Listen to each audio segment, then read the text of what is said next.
There are 3 potential records Cal Raleigh can break this year. Right now, he has 42 home runs. There's 51 games left, and the experts are predicting him to finish with around 60 home runs. Record number 1, most home runs in the AL. Ooh. That was in 2022. Aaron Judge with 62 home runs. Won't get there. He won't get there. All right. No. I need to see a little more bacon from the acquisitions and see how they start pitching them. Okay, he's already 0 for 1. Number 2, the Mariners record, 56 home runs in a single season. That's Ken Griffey from 97-98. Will he break it? Tie.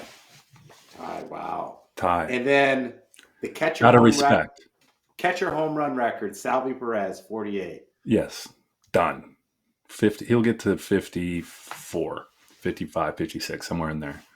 Right. You and I both know we're not good at predicting home run outputs, though. You are. I'm not. You with Cax. He'll get to 54, 55, 56, somewhere in there.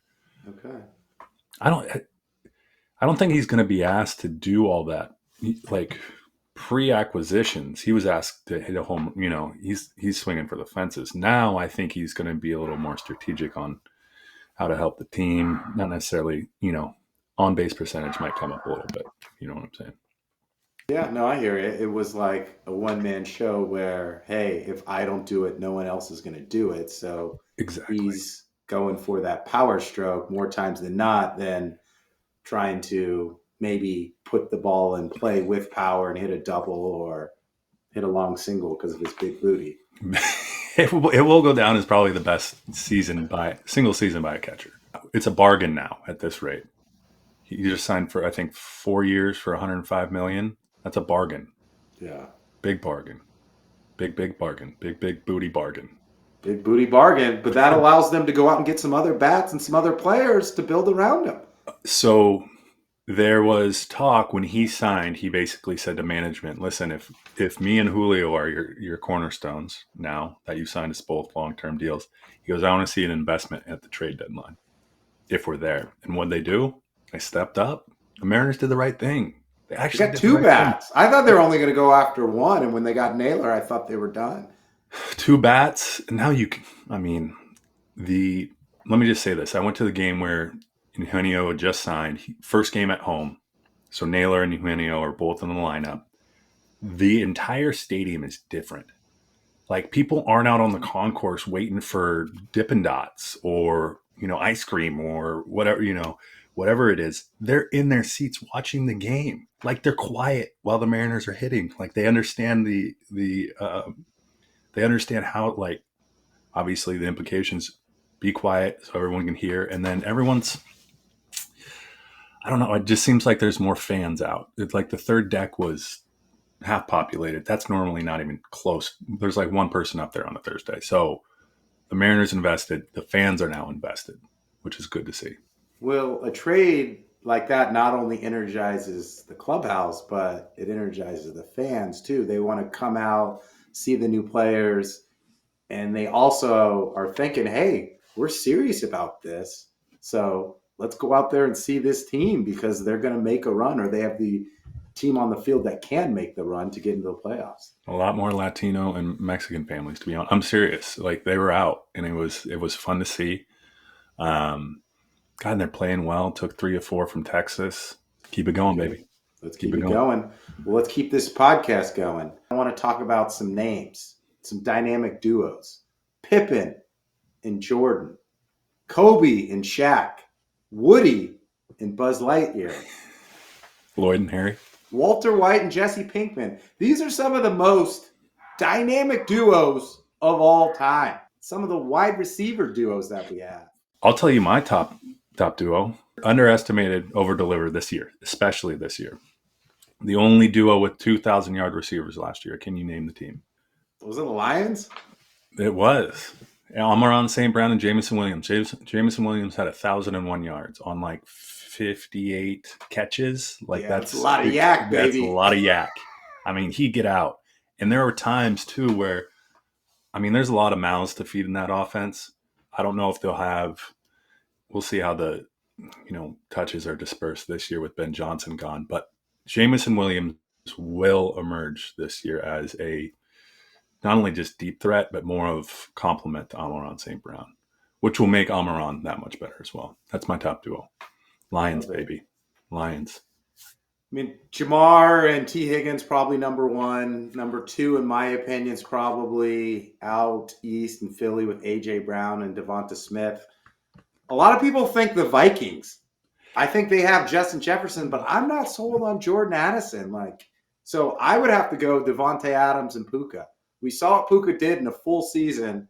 He had 1,400 yards, over 100 catches, 6 touchdowns. Last year in limited action, he only played 11 games, but he had 80 catches. I think he was 20 yards short of 1,000. Big, strong, physical receiver. You can move him in and out of the slot all over the field. And Devontae Adams, he can still run routes. He can still get separation.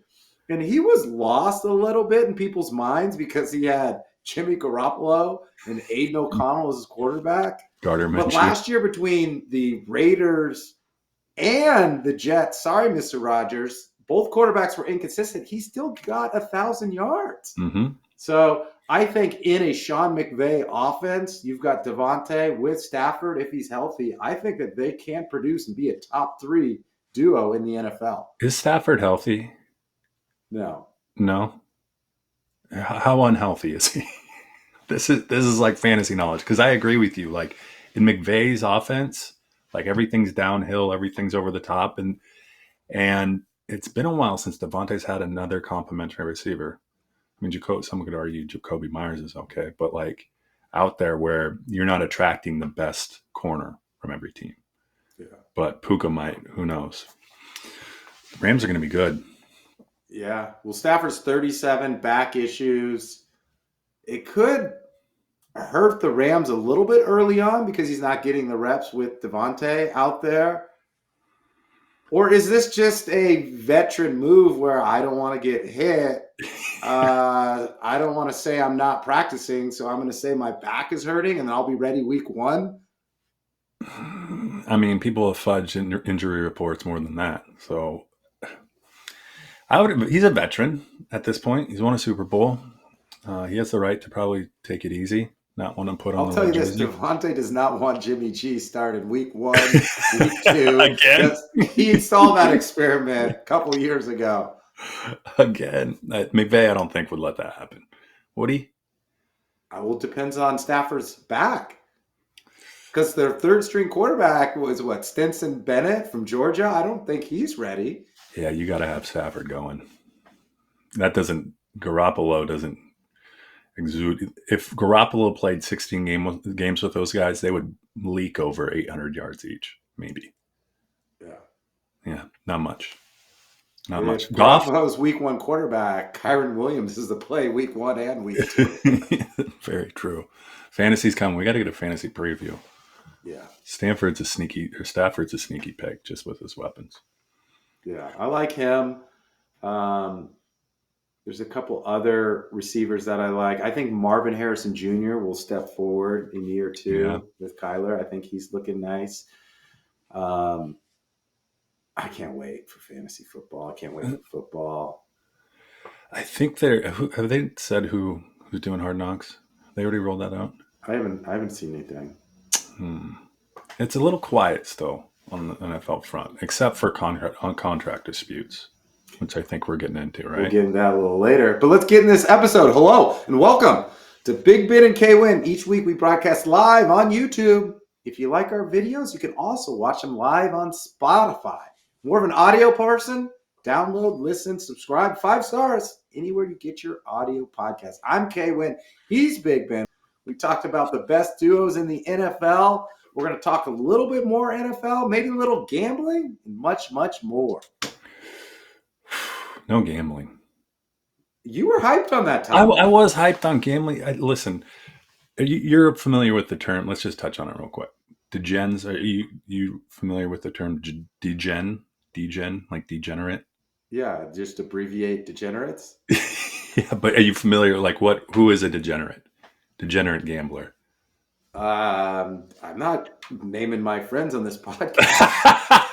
Someone that's willing to bet on anything, right? Yes. Doesn't matter. Yes. So as we're creeping up towards this, today there's a text that goes on in, a fantasy football league that says, hey, each week we should all pitch in, whoever wants to can pitch in $10 on top of what we're already betting or playing against for the weekly high score.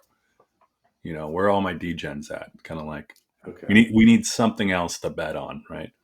The reply from one of my buddies, and this is where it goes. When I say gambling, you can gamble on anything. Yeah. Anything can win. The outcome of anything. And you can, we've seen it in the NBA. You can gamble on stats, individual stats, over unders.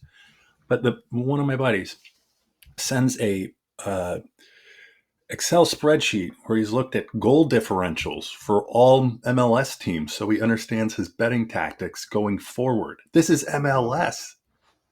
It's gotten out of hand. Yeah. What is too much? Like, what are we just going to gamble on life? Like, when's this? I have no idea. But sports gambling, fantasy, It's become so easily accessible, right? Like if right? you think back 10 years, maybe 20 years ago, you had to find a bookie or a friend that knew a bookie to gamble. Now you can just download an app and get started or go onto a website and Mm-hmm. get going. Any bet, anytime, any sport, anywhere. And those that aren't talking about it are doing it a lot. Is what I'm like. Like that guy. I would have never seen him as a big gambler, but the fact that you don't talk about it a lot if you're gambling a lot, right? It's kind of, you can gamble in the vein of fantasy football is widely accepted. So money on the entire season, whatever. But beyond that, it's kind of like, then you get into degen territory really quick. You're taking over unders on personal like stats of an NBA game, or I guess win totals, I guess is fine. I don't know. Where's the line? Like at what time do you go? Geez, I should probably put the phone down. I should probably put it locked, delete the app. We're done. I mean, I think each person knows his, or hopefully knows his means or knows his threshold. But if you think of fantasy sports, that's gambling. And then you're betting on games, that's gambling. Is there a correlation between a person who gambles on sports and a person who likes to play cards? Some would argue cards is a game of skill, and some would argue that betting is a game of skill. Like you're betting against the line, right? Yeah. I think you're in a little more control if you're playing cards, right? If you're playing against another person, you can read them, you can understand them. When are they betting? When are they not? Whereas I think the person that's watching sports has too much time on their hands to really put, like I think it is. Like it takes a lot of time. If you want to gamble and gamble well and want to make money, like Yeah. you can't go into it hunky dory and think you're going to make some cash. There's a reason Vegas always wins. The house always wins. I Well, don't I know. think where I feel like you can do whatever you want, right? But everyone usually has a niche or knows something about a sport. So, like when you're gambling, football, baseball, Mhm. basketball, soccer, WNBA, I think you're more open to getting in a hole, right? Rather Yeah. than I know some friends that bet football and that's their thing, and some years and some weeks are better than others. But when you start betting everything, that it could be good, but it could go the other way Really too. bad. I got Yeah. a rule of thumb, and I think Hodges, Hodges lives by Yeah. this too. Go to a place where you can make some wagers and make the wagers tenable enough to where if you lose them all, you're not throwing your hat on the ground, Yeah. but also make them kind of diverse enough where you're doing parlays and other things where you think things are going to hit, where it justifies you going back to that casino, right? So I'm not going to bet $10 to make 20 because I'm not going to drive back there for $10, but I'm going to bet 10 to make 100, 200, right? And that way it's a little more fun, justifies your rationale to go back. But when Hodges unfortunately likes to go to Vegas a lot, so most of his bets have been long shot golfers in major tournaments. But you can have fun with it, right? But just have, Yeah. my whole thing is like have your theory or your idea, to your point. what's Well, going to my happen. whole thing is like you got to treat it like an investment, right? Like if you're going to invest in stocks or you're going to do something in real estate, you want to invest that money that you don't need. Like, oh, where did it go? Like that's how I like position gambling, right? Like if I'm in Vegas, I'll bet a little, but I'm not going Yeah. to bet so much that I'm going to throw my hat. I'm going to be so upset. Yeah. That's probably why I never win big, is because I've got those like dollar keno bets. Why does Jerry make everyone sweat? Is I think there? he's an old school negotiator, I right? think he is Like, too. Like, but when you know how someone's negotiating, they're not negotiating, right? right. Like we saw this with CeeDee Lamb, we saw this with Dak. It's going to drag out, and then he's going to sign him just in time for Week 1. He hasn't heard from the fans yet or seen any impact, right? And I don't think you're going to do that until he probably walked into training camp or something and just saw the disrespect he'd probably get, or all the fans yelling to sign Micah. But yeah, he's an old school negotiator. You let them make the first offer and you don't say no. You just sit there and stare at it until you decide that you want to make another offer. I think that's his whole gig. They should sign Micah Parsons, right? No. I think he deserves the money. I just don't think the Cowboys should sign him because they've got their money in Dak. They've got their money in CeeDee. They put their money in Micah. They're an average team. Like, they are a mile away from the Eagles. They might be a 3/4 of a mile away from the Commanders. Like, Giants make a move here or there, they could pass the Cowboys. Yeah. And you know what he's probably saying too? You don't know the impact of a player until they're not there on the field, right? And with CeeDee, you could probably measure that pretty quickly. Like, who's Dak going to throw to? Mm-hmm. Brandon Cooks? Come on. With Dak, you kind of had to. There's no other alternative. And with Micah, you kind of say, well, do we have some pieces and parts that could look like Micah on the field? And that's probably where the negotiation's going right now. Well, I think the Cowboys are several players away. And so the reason why I think they shouldn't sign him is because you can trade him, you can get draft picks, you can get other pieces around your defense, and you can scheme to 500, which where you're probably going to be anyways if you paid Micah. Like, would you rather pay Micah $40 million a year and be 500, or trade him for assets in the future and be 500? You know what else this might come down to is Dak's going to have to sit there and open up his wallet too. Restructuring, when it gets that bad, hey, you want a good team, Dak? You want a defense that can get you the ball back? Dak's contract is so ridiculous relative to the market that Jerry knows he overpaid. So, and Micah knows he overpaid. Yeah, exactly. Why? So Micah's like, hand out. It's time for you to pay me. You gave this. I won't use the term doofus, all that money, but you gave a substandard quarterback in some cases this much money. Where's mine? Is Dak a top 10 quarterback? No.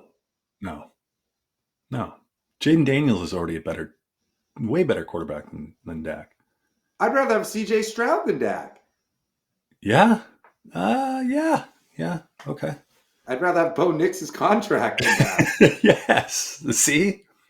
Yeah, like Bo Nix is, because when you take into account, like, okay, let's look at their contract relative to their output, right? Bo Nix is way better than Dak. Yeah. Dak got the Otani contract, and he's playing like he's playing like Anthony Rendon.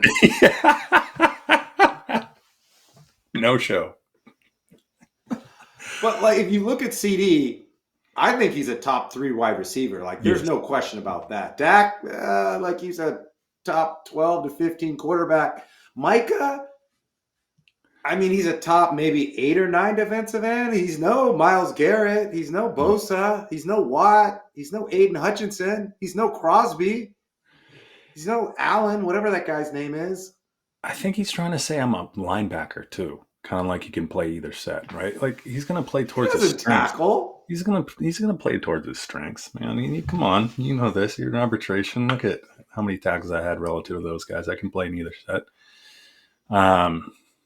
It's going to be a good negotiation. It's going to play out. every day you're going to see some sort of thing on ESPN. Micah Parsons said this. Jerry Jones said that. We'll see. And then it will be Dak gave Parson Micah half his contract, and it's call it a day. Now let's stay in the division. Move to Terry McLaurin. I got. You want me to touch on Terry? Yeah, let's go. Terry out of Ohio State. Wide receiver, you. So here's the thing. This is an arbitration, but this is a negotiation, right?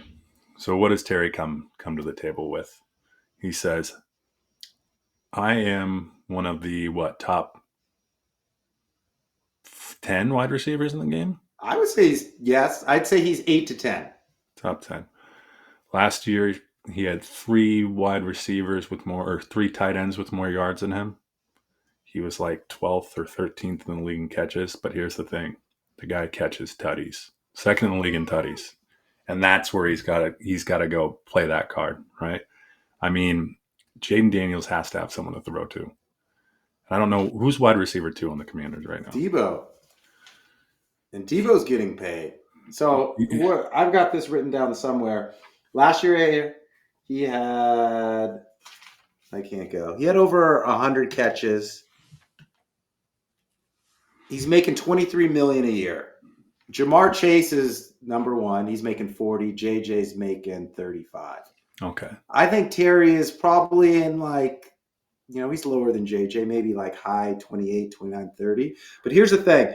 He has 5 consecutive 1,000-yard seasons. There's only 4 wide receivers who have done that.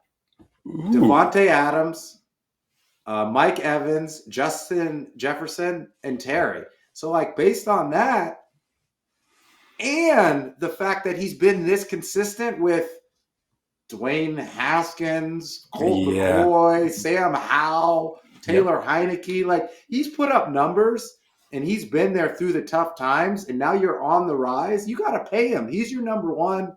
Fat Debo's your number 2. Can't catch the ball. But the theory is always around wide receivers. As soon as they hit 35, they fall off, or 30, the age of 30, they fall off a cliff. Terry McLaurin's 29 this year. He'll be 30 next year. The only based on your past performance. Agreed. And so let me see. The only comp I could find out there that went through the same thing is Mike Evans. Mike Evans just got signed to a 2-year contract. I think he's making $29 million signing bonus, and then $39 million, or 2-year $52 million. So that's $26 mil. Terry should take that. Take a 2-year. Just say you want the Mike Evans special. Get a ton of upfront money. Therefore, if you get hurt, something happens, you got your bag of cash. I think that's where he sits. Mike Evans catches a ton of tutties too. Yeah. He's so. Taxes and Mike Evans 1,000 yards. Yeah, exactly. But Terry's got all the leverage. New ownership group. They just paid Debo. They just got to the playoffs. They beat the Lions. He's a number 1 wide receiver. Are you really going to start the season without him? The last thing you want is your franchise quarterback shaking his head because someone ran a wrong route or they can't get buckets in the red zone. Yeah. But just give him his money. Pay the man. I mean, you want to keep up with the Eagles, and you saw it. It's you saw it. They made a run in the playoffs. And Terry was a big part of it. He had 3 touchdowns. He was big in the playoffs last year. Texas plays Ohio State. Is that the first game of the season? It's the first week. It's the biggest game. I think Clemson plays LSU too. Okay. That's going to be fun. Yeah, and I'm Longhorns fan too, right?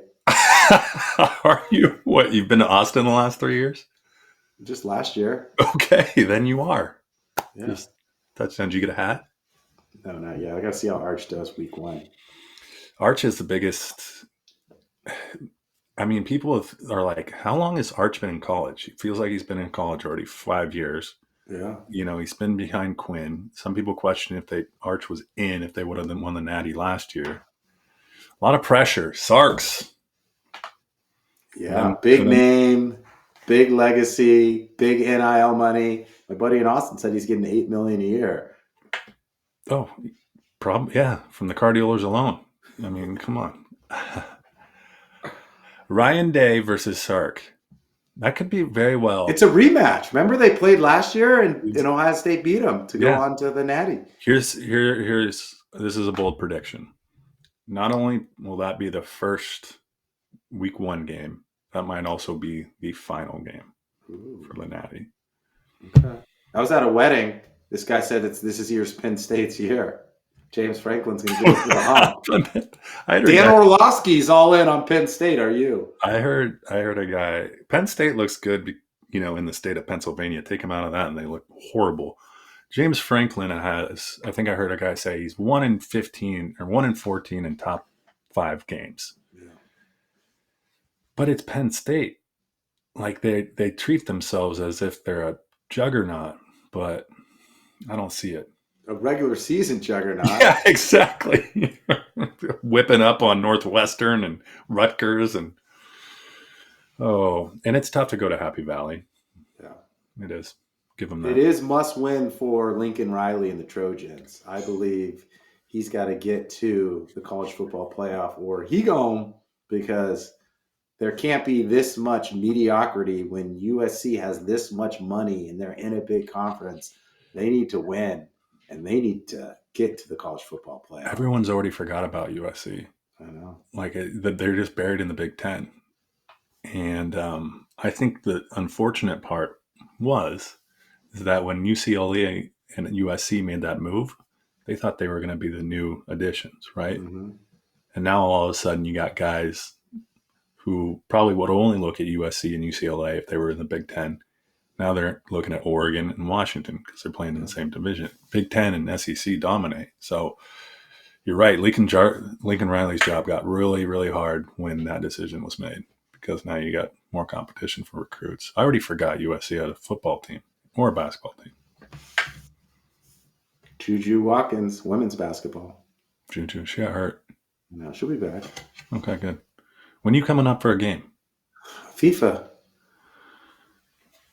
Next summer, Seattle. Give me tickets. Let's go. This is how it was when I lived in Hoboken. You'd be like, I'm coming in 3 weeks. You got to vote. Mariners make the playoffs. K-Win comes to town. October. Okay? I'm making a sign. I'm making a sign. Playoffs equal K-Win in town. Let's do it. Okay. Get ready. Let's do it. All right. Let's get out of here, too. At Big Ben K-Win _ anywhere you get your social media, X, TikTok, Instagram, Threads, YouTube. You should subscribe to us and 5-star us. We have live shows each and every week. Drop your comments below. But if you want to watch it on demand, drop your comments below too. Check us out on Spotify. Check us out. You want to shout out Manhattan Meats? Manhattan Meats, great butcher. You would love it.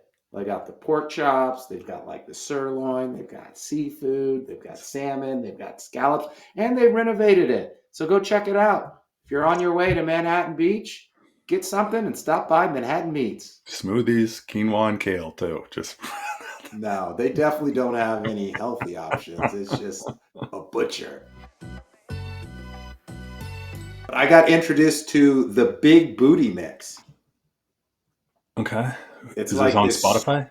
It's on SoundCloud, actually. Ooh. YouTube. It's a mashup of basically every genre, from house to country to hip hop, and they just mash it up and kind of mix it together for like one continuous party song. Like you could play it at a barbecue or party. Big Bootie mix. And the guys grew up in Santa Monica. I just heard about them for the first time. Really? So it's guys. I think I'm familiar with SoundCloud. It's where you can kind of get the underground. Like it's not yet appropriate probably for Spotify. They don't want to pay the line, whatever it is. Yeah. But it's where you can do these unique things, like you're saying, and just jam together. Like, have you ever heard of Girl Talk? Yeah. Girl Talk was good with me for a long time. Yeah. A long time. It's kind of like that. It's like they have a different spin on it. God. And did you remember Songza? Where did Songza go? They would play songs based on your mood. Like if you wanted to feel happy, fire up we need that again. I don't want to think anymore. I want to feel this way. Start playing some songs.